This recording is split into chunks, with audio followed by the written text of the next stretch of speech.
嗨，大家好，我是君。今天这个影片我要跟大家分享如何制作母乳皂。这个母乳皂的做法超级简单，就连完全没有经验的新手也能轻松上手，而且没有手持搅拌器也能制作，简单又省钱。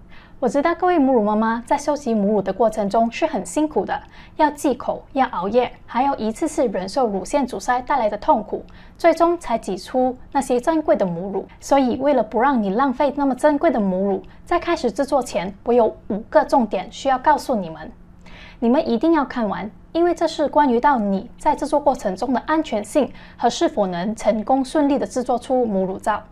第一，在制作过程中，请确保没有小孩在身边打扰。为什么呢？因为我们制作手工皂要用到氢氧化钠，而氢氧化钠是一个强碱物品，如果小孩不小心碰到的话，是非常危险的。第二，做好防护措施，戴上护目镜和手套，因为我们的皮肤是不能直接接触到氢氧化钠的，不然我们会被它的碱性灼伤。有些皂友甚至会戴上口罩和围裙，保护自己的皮肤。第三，选择不锈钢或是 PP5 塑料的材质作为工具。铁制品、铝制品、铜制品，或是除了 PP5 以外的塑料材质，都是不适合制作手工皂的。原因是这些材质是不耐碱的，如果使用这些材质去制作手工皂，氢氧化钠会与它们产生化学作用，进而产生一些不利于手工皂的物质，导致你的手工皂很容易变坏，洗在皮肤上也是不好的。第四，母乳要提前结冰。在制作母乳皂的前一天，要先把需要使用到的分量拿去结冰。原因是当氢氧化钠接触到液体时，它会急速升温，温度会高达摄氏90度以上。在这高温之下，你的母乳会被烧焦，颜色会变成深黄色，会严重结块，甚至会发出臭味。第五，准备冰块。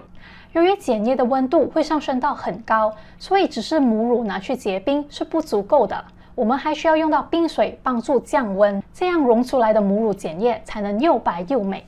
我会把工具和材料清单放在影片下方，待会你们可以去看看。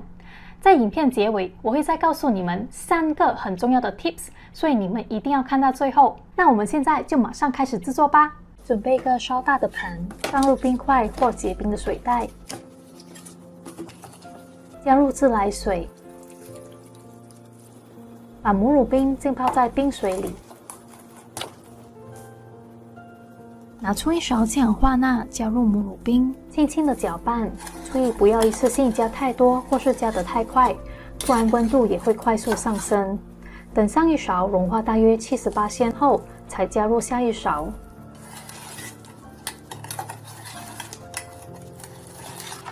母乳和氢氧化钠融化完后，稍微变成淡黄色和有点浓稠，是正常的。测量一下油的温度和碱液的温度，建议两者的温度不要相差10度以上。准备一个筛用来过滤母乳碱液，因为如果还有残留的氢氧化钠没完全融化，就不会直接掉入油里，这样会更安全。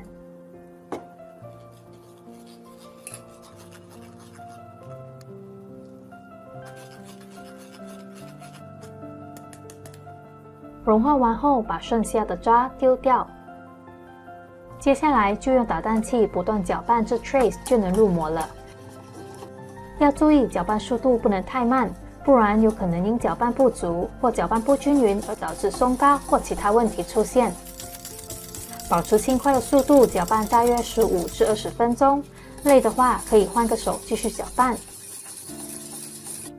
搅拌大约10多分钟后，现在皂液是 light trace 的状态，可以看到皂液有些浓稠。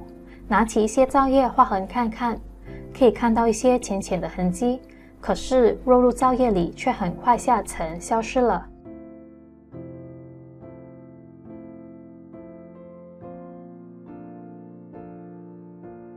这时可以添加精油或是植物粉、珠光粉之类的添加物。当然也可以选择什么也不加，直接把皂液打到 trace， 然后入模。添加完精油后，继续把皂液打至 trace。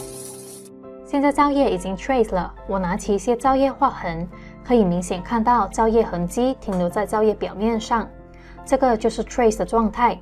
可以准备入模了。我再画个疤给大家看，能明显看到疤的痕迹停留在皂液表面。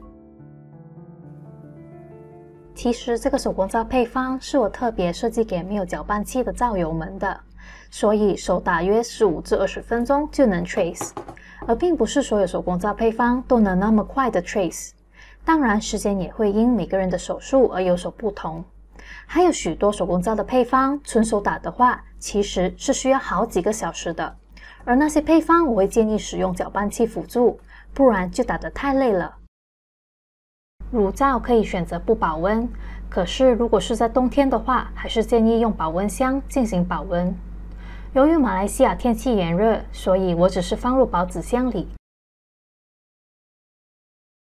好啦，这样就完成了。48小时后就能脱模了。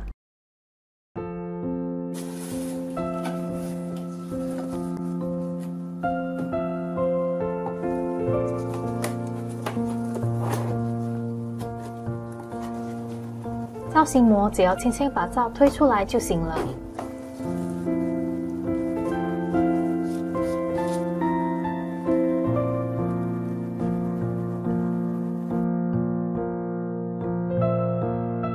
使用吐司膜就要切皂，可是切皂的话可以带来更多的期待感和满足感，也是我个人最喜欢的部分。那如果没有切皂器的话，也可以用菜刀切。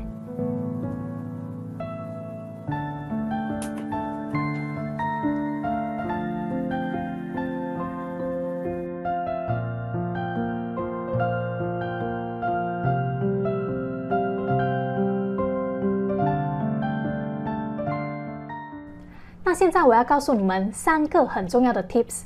第一，母乳皂在制作完成后需要凉皂4个星期才能使用，因为它现在的碱性还很高，而且还很软，需要至少4周的凉皂期让它的碱性下降。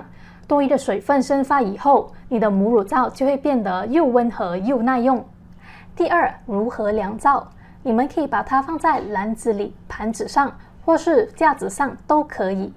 重点是要把它们稍微分开，不能粘在一起，而且要放在凉爽、通风、干燥的地方。我个人建议，如果是在家里的话，客厅是一个不错的选择。